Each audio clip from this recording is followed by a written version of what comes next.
the level of control that you've got now is almost like it's like suffocating. So Sam has had 2 hours hands-on with Jurassic World Evolution 2, and as a fan of the original game, you put over 100 hours in.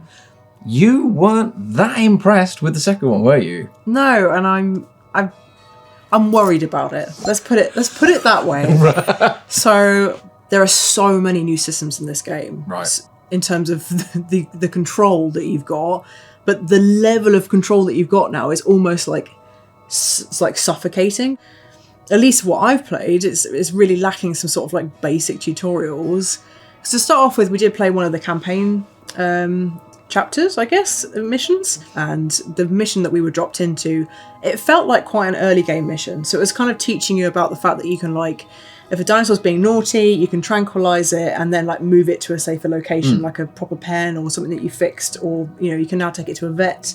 But this early mission, it didn't tell me anything about like the very basics of the game. If I hadn't played the first game for whatever reason, there should be a load of hand-holding in there, because it is a complicated game. Like, I'm worried that there aren't enough tutorials to really help people get into it and understand like how much you can get from this game. Because once you're in, oh boy, you're in.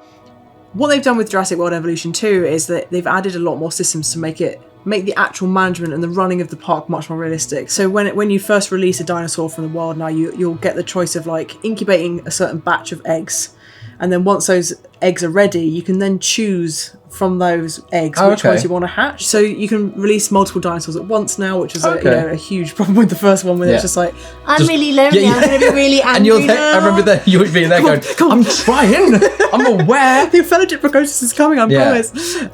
So that's they've fixed that, and then when the animal first comes out into its enclosure, it'll start mapping out its territory. So it'll start like looking for the things it needs. It'll be like, right, I know I need water, I know I need like a certain type of foliage, and like the herbivore feeders have gone now, so you can actually use the terrain brushes to be like, okay, you need like low shrubbery, and you'll need to use your rangers more to like drive through the parks and make sure that your animals are constantly happy, right? Which is, and this is where the problems start coming in, because the rangers, like they did before, you can either let them do everything manually or automatically, or you can manually get in the car and drive it around, which is great fun. But some of those original problems are still there. They still get stuck on trees. They still get, their sort of mapping of the world is just terrible sometimes. And when you're so reliant on those rangers going through the park to do their routes and create patrol routes, which you can now do, if they're stuck in a bush somewhere, that's going to cause major problems for your animals. When you're assuming that they're going to ping you if something's wrong. 2 of my dinosaurs started fighting, and they were 100% happy in terms of the terrain they were in terms of they needed a group of 2 or more, so they were very happy. They had like everything they needed. They just kept fighting. But because my rangers weren't doing their job and like going to that thing, I was like, I had no idea why they were fighting. And that wasn't necessarily a bug.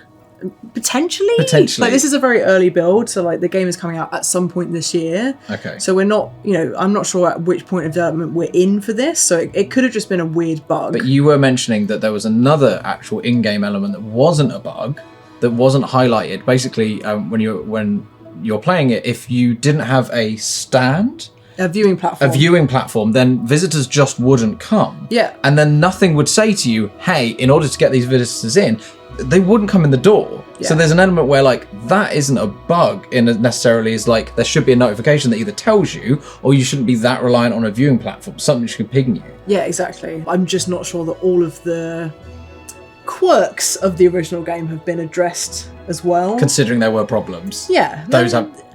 No, it wasn't perfect. It was a really great game, but like there was a lot of systems that were, the power system, for example, was overly complicated and frankly quite ugly. Like I had pylons everywhere and substations littering the place.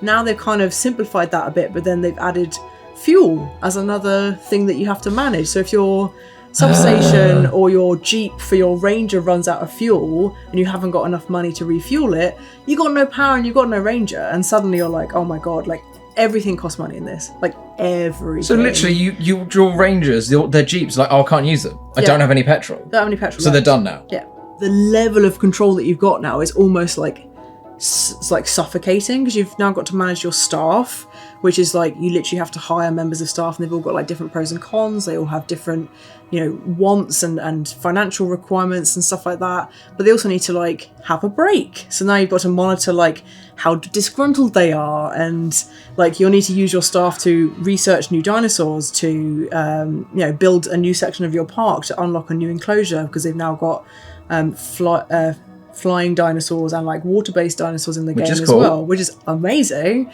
So it seems like they've tried to cater towards the fans like you, of adding a load more management things that you can do, but you feel that they've gone maybe too micro. They've added too much little things, so that even somebody who's a massive fan, you're like, oh my god, I have to check their holidays for the people that I'm hiring, and then the researchers, and then the people that aren't fans of that, there's now too much. It's now too hard to get into, so they'll bounce off it straight away. And maybe the campaign does walk you through these different elements, but the stuff that's in there is amazing. It's really cool and interesting, and they've added a new sort of element where, like, if an animal gets out of its pen for whatever reason and it disappears, and you're like, oh my god, where's it gone? You can like track it. You can hunt it down. You'd be like, right, okay, there's some poo over here, or there's like, a dead goat over there, and you have to like drive along and like hunt it down and track it and stuff. Which is, you're like, I actually feel like I'm running this park and having to like, hunt it down, and like a moment from the films. Because when's it coming out? At some point this year. They haven't given it a firm release date yet. Okay, so there's still time. Hopefully, some play testing will mean that they're like, people finding this too much. Yeah, like I play a lot of management games. Yeah. It's not just Jurassic World Evolution 1. Like, I play a lot of sim games. You are the person they're aiming at. Yeah, and I freaking love dinosaurs. So like, give it to me. I'm here. I'm ready. I love all it. of them. There just needs to be some sort of streamlining. And I really hope the campaign is amazing. And if you haven't played the DLC for the first game, go and play it, because this is where a lot of the information for this sequel has come from. That there's like a paleobotany focus sequel, which is diving into like what the animals actually need to eat, rather than just like generic feeder number 3. Grass, yeah. So that's really interesting. And they also did like a Return to Jurassic Park DLC, Ooh. which was like based on the first movie, and it's amazing. It's got the original cast in it and all the amazing music, and you play through like events of the movies. And they're doing this like as a whole mode in this game, so that there's like a what if scenario where that's cool. You play through like key moments from the movies, and like, okay, if that happened from the movies and you were in charge, how would it play out? So I'm really intrigued to see what they do with that, but I feel like, I hope that the level of management that they've like pumped into this game doesn't distract from the fact that like, this is a really cool franchise and it's a really good game, but you've got a home run here. Quirks. Yeah. Well, hopefully they'll fix it before the end of the year. Hopefully it'll be a bit easier. Fingers crossed. And we'll definitely have just more accessible. That's all we need. Doesn't need to be easier. All the systems are really cool and there's stuff in there, but it's just a lot. It's just a lot. It sounds a bit like just the UI. Yeah. Even if you had to manage. Tell me what I'm doing wrong. That's a good. Yeah. That's all I want to know. Have a little red notification bar that just constantly. You have pings. one very angry dinosaur. Here's what maybe Here he do. is, and it goes to it. What do you need to give him? His name is Brian. He hates you. Okay, he needs more grass. Like that's. Yeah. Fingers crossed for Brian.